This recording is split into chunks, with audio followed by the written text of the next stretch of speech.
পরিবারের মুখে হাসি ফোটাতে, ছেলে মেয়েদের সুন্দর ভবিষ্যৎ গড়তে এবং সংসারের অভাব অনটন দূর করার স্বপ্ন নিয়ে সুদূর মালয়েশিয়ায় পাড়ি জমিয়েছিলেন নড়াইলের শেখাটি এলাকার পচিশা মহিষকোলা গ্রামের জিয়াউর মোল্লা। কিন্তু সেই স্বপ্ন আর পূরণ হলো না। প্রায় ২১ থেকে ২৫ দিন আগে মালয়েশিয়ায় তার মৃত্যু হয়। দীর্ঘ আইনি ও প্রশাসনিক প্রক্রিয়া শেষে অবশেষে আজ কফিনবন্দি মরদেহ হয়ে ফিরলেন নিজ বাড়িতে।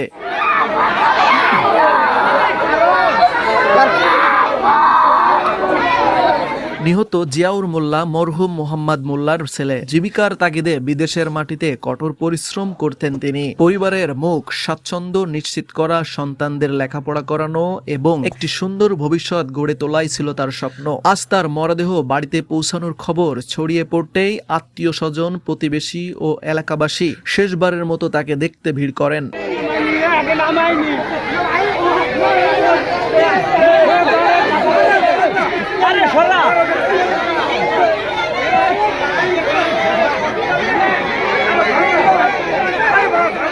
স্বজনদের আহাজারিতে ভারী হয়ে ওঠে পুরো এলাকা। স্ত্রী, সন্তান এবং পরিবারের অন্য সদস্যদের কান্নায় উপস্থিত অনেকেই আবেগ আপ্লুত হয়ে পড়েন। জিয়াউর মোল্লা রেখে গেছেন স্ত্রী ও ২ কন্যা সহ অসংখ্য স্বজনকে। পরিবারের একমাত্র উপার্জনক্ষম মানুষকে হারিয়ে এখন গভীর অনিশ্চয়তার মুখে পরিবারটি। যে বাবা সন্তানদের মুখে হাসি ফোটাতে প্রবাসে গিয়েছিলেন, সেই বাবার নিথর দেহ আজ ফিরে এলো নিজের জন্মভিটায়। স্থানীয়দের ভাষ্য, জিয়াউর মোল্লা ছিলেন একজন পরিশ্রমী, সৎ ও নম্র স্বভাবের মানুষ। নিজের কষ্টের কথা ভুলে পরিবারের জন্য দিনরাত পরিশ্রম করতেন। কিন্তু ভাগ্যের নির্মম পরিহাসে সেই সংগ্রামী জীবনের সমাপ্তি ঘটল বিদেশের মাটিতে।